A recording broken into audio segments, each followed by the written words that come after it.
Laissez-moi encore un quart d'heure, 10 minutes pour pouvoir parler de l'amour de Jésus, de l'amour de Jésus qu'il a pour chacun de vous. Amen. On est heureux ce soir de se retrouver sur ce chapiteau. Amen. Des hommes, des femmes, nos amis, des jeunes garçons, des jeunes filles qui sont venus pour écouter l'évangile. Amen. L'évangile qui veut dire bonne nouvelle. Et nous voulons ouvrir la parole de Dieu. Amen. Et nous voulons lire la parole de Dieu dans le livre de la Genèse au chapitre 22. Et nous faisons la lecture ensemble. Que Dieu soit glorifié et béni. Amen pour la réunion de ce soir.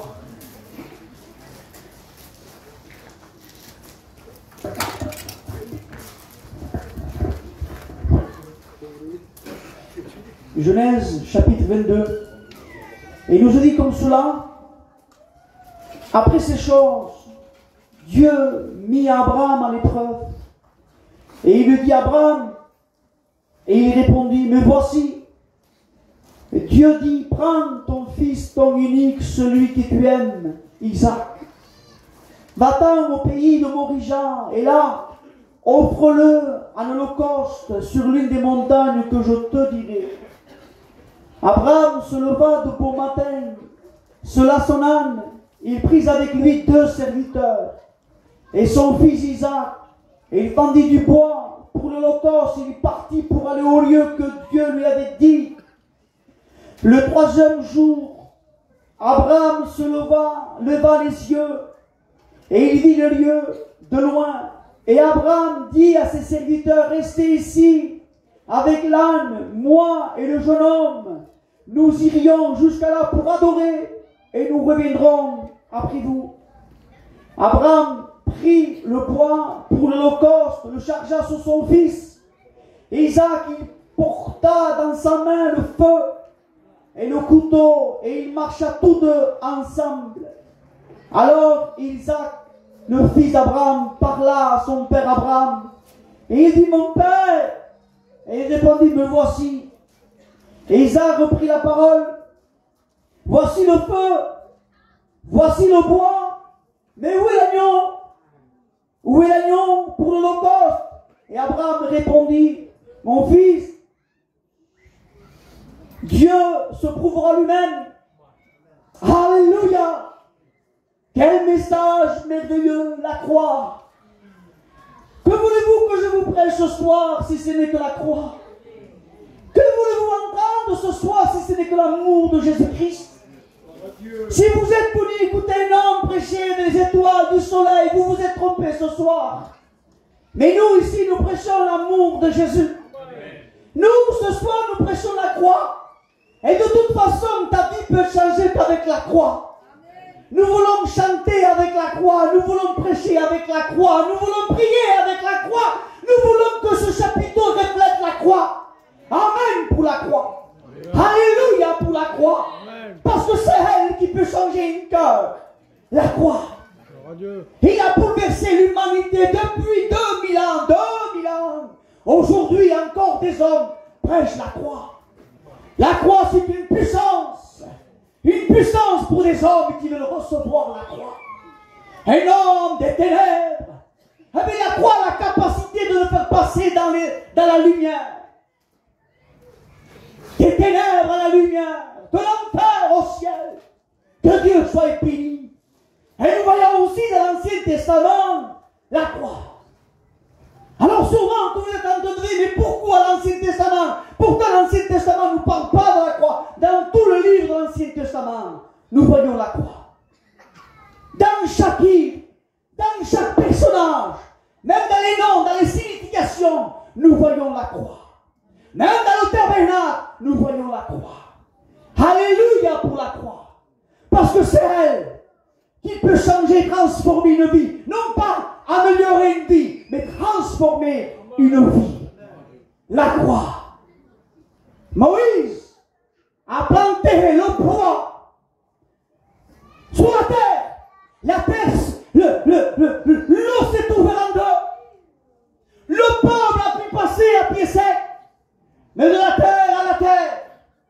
Et il voyage de la terre à la terre. Parce que Moïse avait planté son bois à la terre. Mais laisse-moi te dire que Jésus a planté la croix de Golgotha. Et un jour, nous aurons ce croix, c'est une puissance, la croix. Noé a construit un arche en bois. Et lui, sa femme et ses enfants ont pu se sauver, mais que 8 personnes. La croix de Golgotha où Jésus a été cloué. Alléluia. Aujourd'hui, l'humanité peut être sauvée. Non pas une catégorie des gens, mais l'humanité peut être sauvée à travers la croix. La croix, c'est une puissance. La croix est capable de rentrer dans une vie et de bouleverser cette vie. La croix est capable de rentrer dans un homme toxicomane et de faire lui un homme de Dieu. La croix est capable de faire un foyer déchiré, brisé, capable de reconstruire ce foyer. La croix est capable de guérir un homme, une femme qui est atteint par une mauvaise maladie et qu'aucun docteur est capable de guérir. La croix, c'est une puissance. Laisse-moi vous prêcher la croix ce soir. Laisse-moi vous dire que la croix est une efficacité pour celui et celle qui a confiance. La croix. Alléluia, la croix. Christ au bois de la croix. Mais sans Jésus, alléluia, sans Jésus, la croix n'a pas de signification, n'a pas de pouvoir. Il fallait que Jésus meure. Il fallait que Jésus verse son sang. Parce qu'automatiquement, la croix n'a aucune valeur. Ce sont que de morceaux de bois qui se croisent. Mais l'homme qui on appelle Jésus, le Fils de Dieu, est mort sur le bois d'une croix. Et là, ça change l'affaire. Et tu peux être sauvé. Tu peux être pardonné de ta misère, de ton état, de ton misère, de ton état. La croix, tu as besoin de la croix. Tu as besoin du pouvoir de la croix. D'un toxicomane, Dieu est capable de faire de toi un homme de Dieu. D'un alcoolique, Dieu est capable de faire de toi un homme spirituel. Alléluia. D'une femme qui cherche bouche à tout le monde, une femme qui ne veut rien savoir de Dieu. La croix a ce pouvoir de venir dans le sang de ton foyer et de bouleverser. La croix, c'est une puissance. La croix, personne ne peut se mettre au milieu. Quand on prêche la croix, et de toute façon, la Bible sans la croix n'est pas une Bible. Un chapiteau sans la croix n'est pas un chapiteau. Un pasteur sans la croix n'est pas un pasteur. Une église sans la croix n'est pas une église. Un homme de Dieu ou une femme de Dieu sans la croix n'est pas un homme de Dieu. Un baptême sans la croix n'est pas un baptême. Il faut la croix. Il faut le sang. Il faut le pouvoir de l'évangile. Alléluia. Alors cet après-midi, je me suis consacré à Dieu. Et oui, je me suis préparé. J'ai été prier Dieu. J'ai été chercher Dieu. J'ai été chercher dans la Bible. Mais je disais, Seigneur, qu'il est ce message. Bartimée, le bon samaritain, je cherchais, je priais. Et Dieu, comme un boum dans mon cœur, comme un boum. Prêche la croix. Prêche la croix. Abraham, prêche la croix. Oui, Seigneur. Et je prêche la croix. Avec tout le respect que je vous dois cet après-midi, j'ai été préparer mon message, vous savez où? Au cimetière. J'étais au cimetière cet après-midi. J'ai préparé mon message au cimetière. Cherchez Dieu. Là-bas, personne ne m'embête avec tout le respect que je vous dois. Et à un moment donné, je me suis arrêté de lire, de prier. Et je marchais dans les épardons, je marchais, je voyais telle photo, telle personne. Tel nom, telle famille, tel nom, telle famille. Oh, regret. Tel homme, telle femme, tel homme. Et je regardais tous ces hommes, toutes ces femmes. Il y en a qui sont morts depuis des années, tant d'années. Et dit tout coup, l'esprit m'arrête. Je me suis arrêté. Et je suis tombé sur un homme que je connais, que vous connaissez. Mais un homme qui est chrétien, un homme qui est parti auprès de Dieu. Et je regarde cette photo, je lui dis, frère, on se reverra. Tu n'es pas perdu pour toujours. Ça va être tournamis. On se reverra. Parce que tu as combattu le bon combat de la foi. Et aujourd'hui, tu es récompensé dans le ciel. Et bientôt, nous allons te voir. Ne perds pas courage. Homme, femme, je ne sais pas à qui je m'adresse ce soir.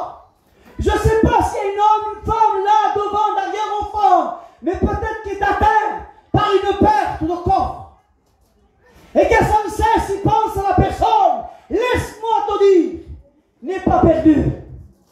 Tu le reverras. Tu la reverras dans le ciel.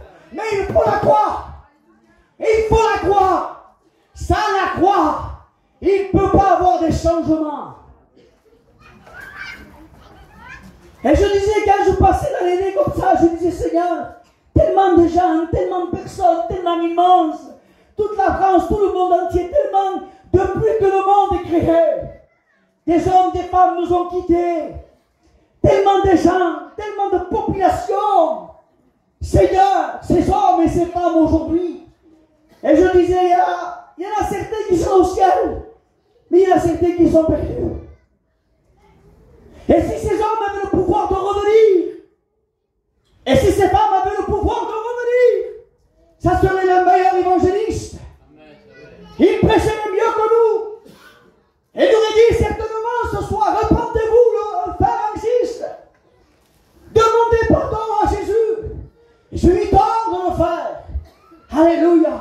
Ce soir, tu as ce privilège, cette grâce, ce cadeau d'accepter Jésus dans ton cœur. Alléluia. La croix. Les gens se sont moqués de Noé. Les gens n'ont pas cru à Noé. Et ils disaient, Zumbatch. Ah, Zumbatch, Noé. Et ce massé, trop vieux. Il perd la tête. C'est même pas ce qu'il dit. Alors les gens ne faisaient même pas qu'à Noé. Mais Noé prêchait la croix. Chaque coup de marteau, c'était la croix. Chaque clou qu'il plantait, c'était la croix. La croix. La croix. Les gens venaient et disaient, Noé, qu'est-ce que tu es en train de faire? Je prêche la croix. Je prêche la croix. Les gens n'ont pas cru. Les gens se sont moqués. Les gens n'ont pas pris au sérieux ce que Noé disait. Mais le déluge est arrivé. Les hommes, les femmes ont été inondés, morts. Et aujourd'hui, tu as ce privilège d'être sous les chapiteaux, d'écouter l'évangile, d'écouter la parole de Dieu et de participer à cette grâce, à ce pardon. Alléluia. Ne refuse pas l'amour de Dieu. Ne dis pas non à Dieu, mais dis oui à Dieu. Dis Seigneur, j'ai besoin de ta grâce, besoin de ton amour. Un jour, dans la Bible, nous voyons un homme qui s'appelle Joab. Cet homme, la Bible nous dit qu'il va courir. Il va courir pour se réfugier au temple, pour, bien sûr, se réfugier dans les cornes du temple. Et là, la Bible nous dit qu'il tirait les cornes en espérant d'être sauvé, en espérant d'être épargné. Cet homme, il s'appelait Adonijah. Il était dans le temple. Et dans le temple, il y avait, bien sûr, le coffre. Et là, dans chaque coin, il y avait des cornes qu'on mettait du sang. Et lui, Adonijah, il court. Parce qu'on veut le tuer. Oui, donc, il court. Et il s'accroche là. Et il se dit, je suis dans le temple. Ils n'ont pas le droit de me tuer. Ils n'ont pas le droit de me mettre fin à ma vie. Il se tient à ses cornes. Et là, les hommes, les soldats rentrent avec des épées. Et quand ils voient l'homme accroché, la Bible nous dit que l'homme n'est pas mort. On ne le tue pas. On lui laisse la vie. Mais quelques temps plus tard, il y a un homme qui s'appelle aussi Joab. Alors lui aussi, il entend que cet homme a été épargné. Il courait en mal. Et la Bible nous dit qu'il va courir. Il rentre dans le temple aussi. Et il va saisir aussi les cornes. Et se dit, où maman t'en passe, meilleur. Il fait à Adonijah, la passe patate. Il rentre dedans. Et lui aussi, il s'accroche à ses cornes.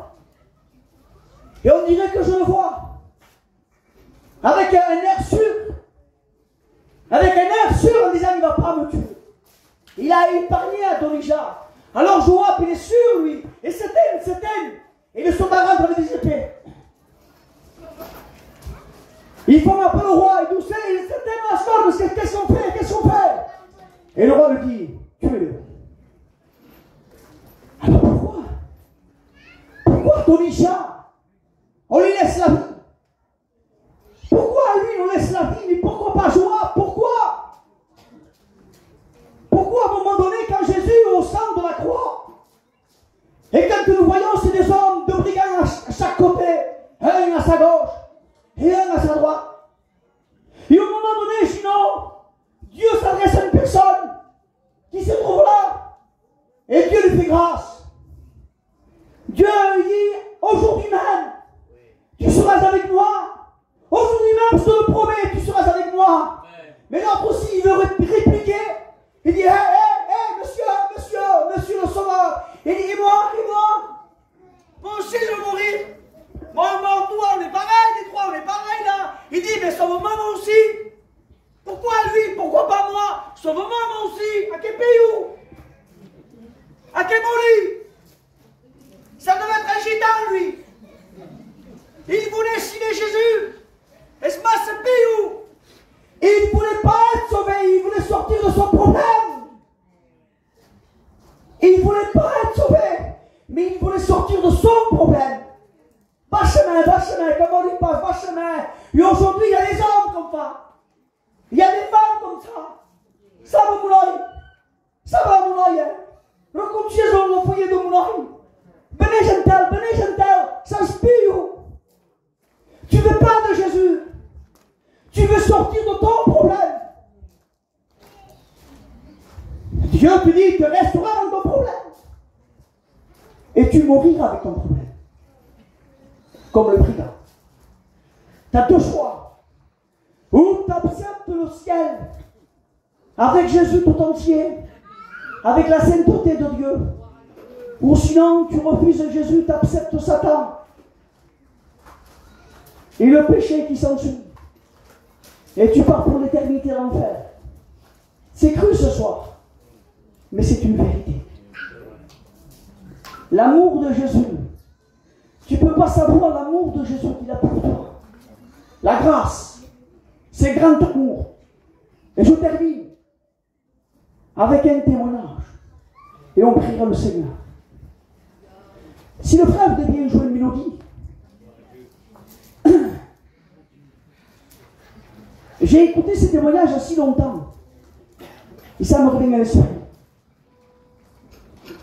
On dit, hein, et un jour, il y a un fils, un œil, et il se dispute avec son père. C'est un dispute. Ça arrive parfois, ça. Je ne sais pas s'il y a un fils là, ou une fille, qui se dispute avec son père. C'est entre toi et Dieu. Le fils se dispute avec son père. Et non pas, tu n'es plus mon père. Je ne te supporte plus. Je te relie. Je ne t'ai jamais aimé. Ça fait mal, hein? Et de toute façon, je quitte la maison, mais je ne reviens plus. Le père est touché. Et le père me dit, moi aussi je ne t'aime plus. Tu n'es pas mon fils, tu me fais la honte. Ma femme l'abandonne dans la case, sors de ma maison, il ne revient plus. Le deux se séparent. L'histoire dit que le fils s'en va dans un pays lointain, très loin. 1 an, 2 ans, 3 ans, 4 ans, 10 ans, je ne sais pas. Mais des années. Le fils. Mais qu'est-ce que je fais à mon père? Qu'est-ce que je fais à mon père? Pourquoi j'ai quel père? Pourquoi j'ai fait ça? Et dites, je vais écrire une lettre. Je veux demander à mon père que je veux revenir. Mais pour qu'il me pardonne. Quand le train, le TGV va passer, il va passer à côté du jardin où c'est comment je m'amusais quand j'étais petit.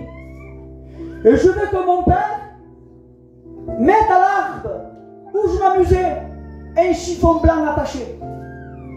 Comme ça, moi, quand je passerai avec le train, je verrai ce chiffon blanc et je comprenais que papa me pardonne.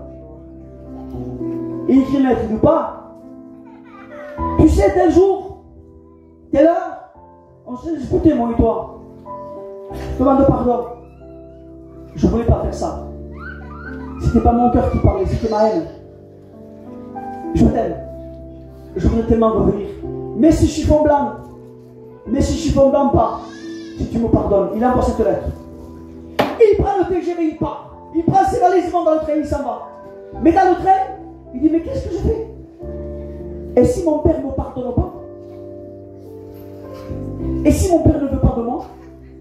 Et s'il m'a pleuré? Et là, en face de lui, il y avait un homme vieux.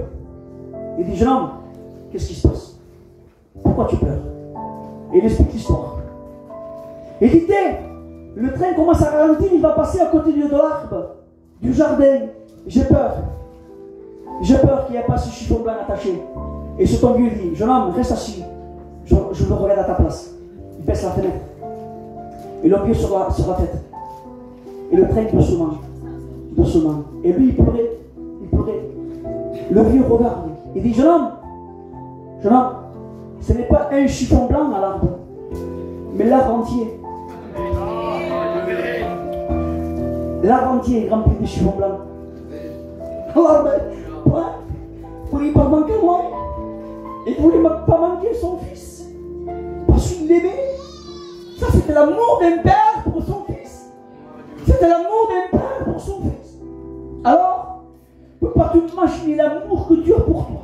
Tu ne peux pas t'imaginer l'amour que Dieu a pour toi. L'amour ne parle que pour toi. Pourquoi c'est méchant? Nous, les chrétiens, on le sait. Parce qu'un jour, on a fait la paix avec lui.